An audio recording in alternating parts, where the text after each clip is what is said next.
Today's a little bit different video.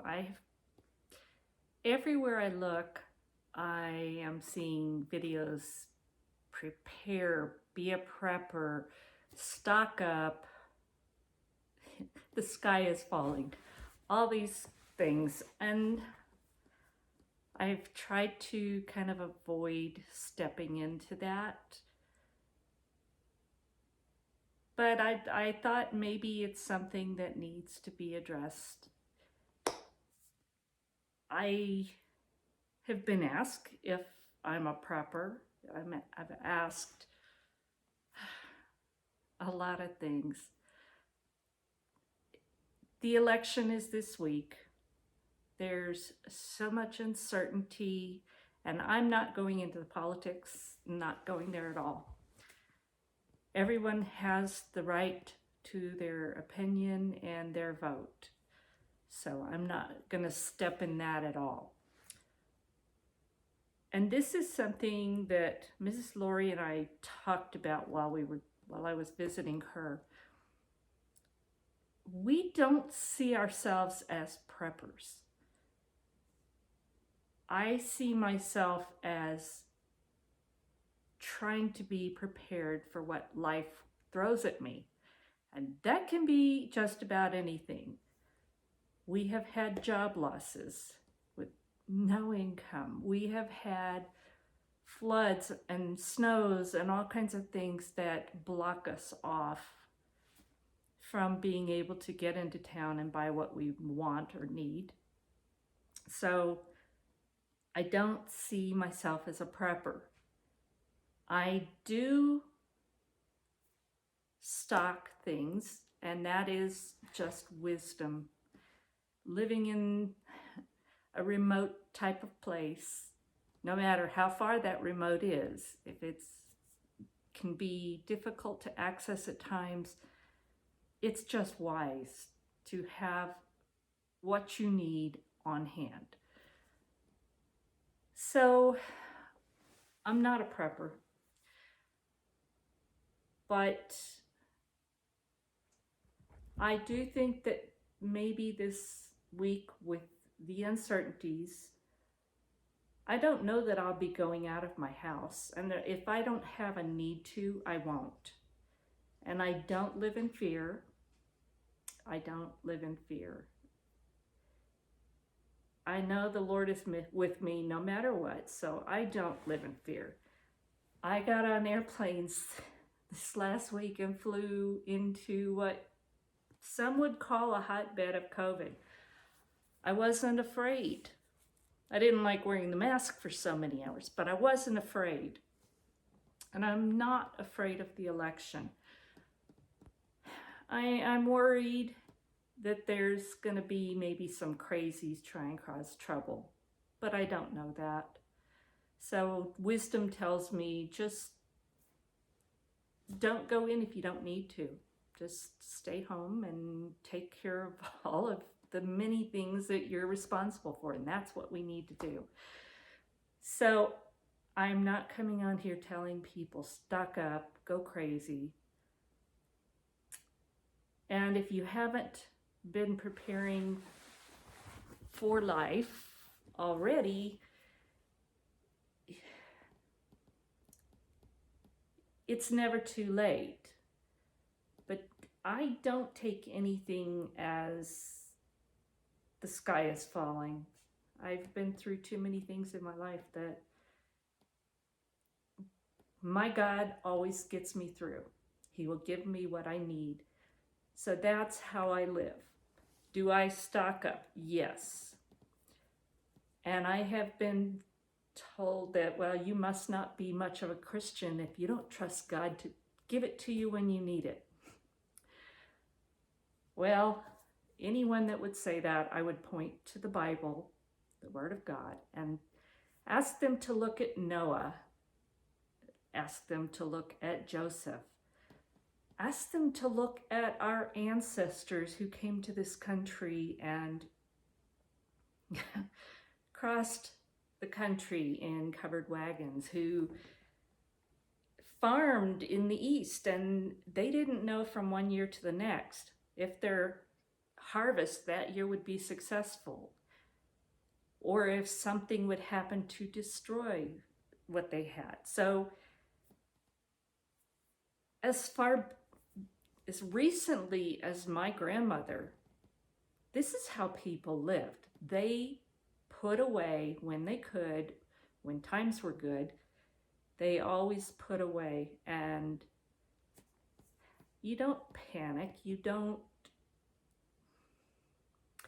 stock up on every bit of toilet paper you can find because I grabbed it first. Let's not go there.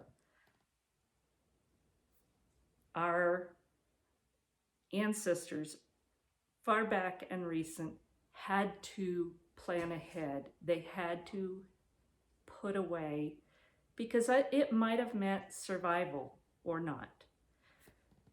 And that's kind of how I see this whole situation and people prepping. It's, to me, prepping has this connotation that you're just some fanatic and the sky is falling.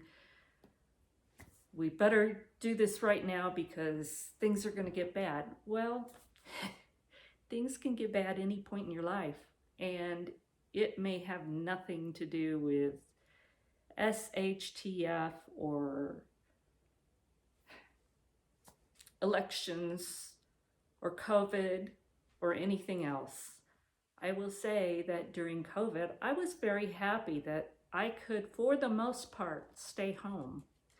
I didn't have to go to the grocery store. We did go a few times to help provide things that elderly neighbors needed because they should not go out. But I would have been just fine not going in at all. I really would like to encourage everyone to have something put away, and only things you'll eat. Don't go stock up in rice and beans if you don't ever eat rice and beans. Stock up on the foods that you will eat. Buy some, what you can afford, put it away, use that and buy more. And that's the best way to go about it. And I've been asked, how do you prepare? Well, honestly, it's got to be foods that you eat or anything that you use. You should stock up a little bit, and don't go crazy if you aren't able to. Do what you can. I also had a garden, and I was very blessed this year, and I've had a fair amount to can, and I'm very happy for that because that is food that I'm putting away, but it's also foods we will eat, and I know what's in them. So again, people will say, well, why are you doing so much? Well, because that's what we use, and I don't want to have to buy it. I know what's in my own canned goods.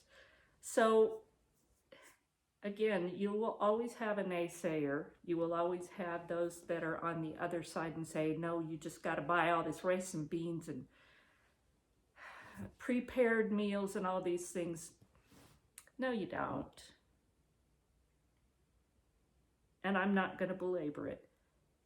Buy things that you'll use, whether it's food or cleaning or toiletries, whatever it is. Buy the things that you use. Buy a little bit extra when you can. When you have a little bit extra money, buy some.